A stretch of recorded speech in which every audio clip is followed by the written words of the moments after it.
रउआ के हमार उत्तम भोजपुरिया मूवी रिव्यूअर में स्वागत बा। तो हम लेके आ गए बानी डीसी द ब्लडी वैलेंटाइन मूवी रिव्यू। तो ये साउथ मूवी बा, काफ़ी मस्त मूवी हमारा लगल बा दोस्तों। तो मूवी के अंदर दिखाओ गल बा पुलिस और गैंग के लड़ाई, मतलब गैंगस्टर के लड़ाई दिखाओ गल बा। पुलिस साला बहुत हरामी रहलन और गैंग जो बा ना पुलिस के खिलाफ लड़ाई करेला।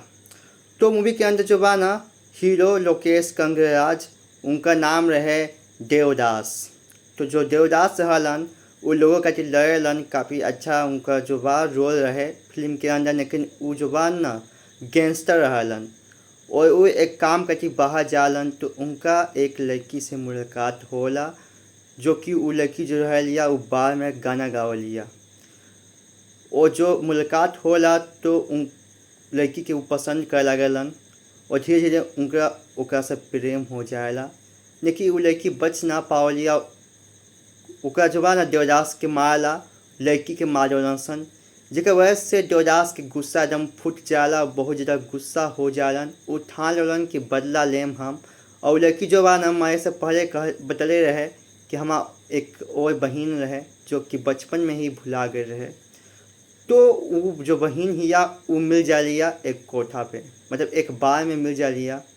और जब मिल जा लिया तो ओकरा बचाव वाला सबके काट देवलन।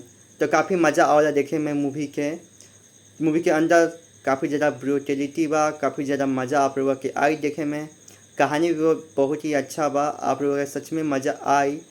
डाउट मत करी, जाके देखी थिएटर में, मज़ा ज़रूर आई, आप लोगों के मज़ा ही मज़ा आई। तो और भाई जो उनका गैंग रहा ना धीरे धीरे पुलिस वाला जुबान ख़त्म करते जालन और जुबान ना लास्ट में बस 3 जन बचेलन और एक दोस्त, उसके बाद देवदास और एक चंद्रा कौन रहली, पहला महबूबा के पत्नी, मतलब पहला महबूबा के बहन दोस्तों, जगह से देवदास पहले प्रेम करत रहन, ओकर बहन दोस्तों रहली। और उनके बचाव लागलन देवदास, उनको पे खतरा आ जाएला, हर तरह से अटैक होला।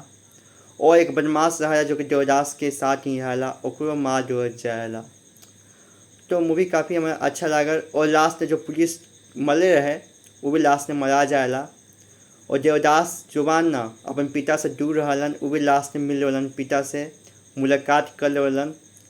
तो ओवरऑल बताएं तो मूवी काफ़ी अच्छा रहे, आप लोगों को जाकर देखे के चाहिए, आप लोगों के मज़ा ही आई। आप लोगों को पता हो कि चाहिए कि बॉलीवुड से अच्छा जो बा ना वो साउथ वाला मूवी अच्छा बनावलन, नो डाउट। तो जाए जा देखी जा जल्दी से, किस बात के इंतजार बा, जाकर देखी जा। चलिए आज के इतना ही बा, अगले वीडियो में फिर मिलम आप लोगों से। चलिए गुड बाय।